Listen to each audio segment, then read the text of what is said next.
Good morning. This is the 17th of 53 consecutive walks from the Gresham Disaster Memorial Wheel to the miners' rescue in town and back again. It's a beautiful Saturday morning, 8 in the morning, cold but not too cold, sun shining bright and frost on the ground. Absolutely gorgeous. John Edward Samuel and Albert Samuel, two brothers, were turning a cutting machine around when they heard the blast and felt a heavy gust of air which sent them staggering.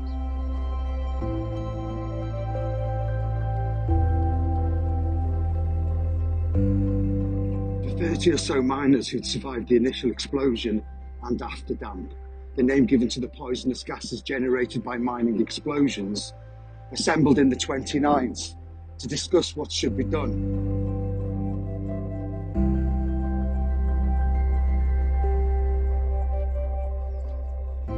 It's reported that there was no panic and that John Samuel assumed a leadership role.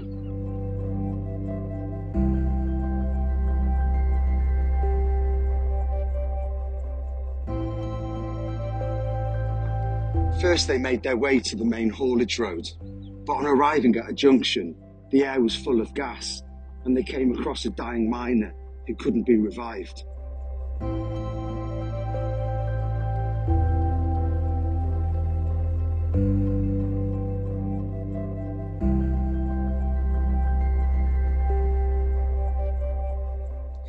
At this point they discussed the best way to go and decided they would need to climb the ladders that ascended a series of faults to get out. The road to the ladders was long and narrow, and it was a route none of the men had travelled before. John Samuel would later describe the journey. We put the deputy, David Jones, down on his hands and knees, and Fisher took the lead. We kept wafting bits of rag and our caps and things round our faces. It was very hot and a lot of gas there. We carried on until David Jones said something about being done, but I said, stick it, and we kept on carrying on until we reached the bottom of the ladders. As they started up the ladders, John Samuel said to his brother, take your time, don't be in a hurry, we won't leave David here. We got him to the foot of the ladder and he got his hands on the rungs, and I got my shoulder underneath him and pushed him up. He seemed to revive and the air was clearer.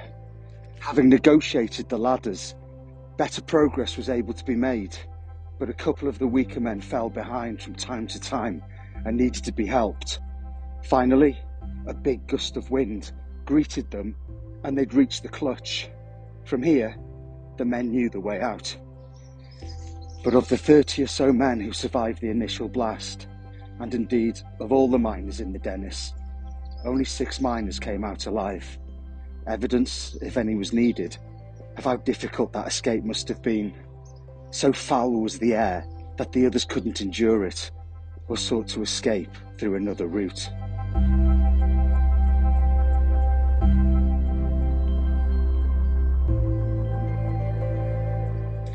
The 6 survivors were Robert Andrews, Cyril Challoner, Thomas Fisher, David Jones, Albert Samuel and Jack Samuel.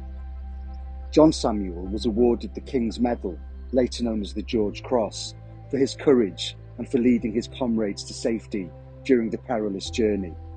The citation reads, Samuel took a leading part, as well as advising what to do or what to try, giving others help and hanging back to render assistance when delay was fraught with grave danger. John Samuel would move to Devon to become a gardener and to start a new life. Only a short time after the 6 miners emerged to safety, it was confirmed that the route they had taken was burning. They'd just got out in the nick of time. Today's walk was dedicated to Ellis Griffiths, Emmanuel Griffiths, John F. Griffiths, Walter Griffiths and Walter Hall.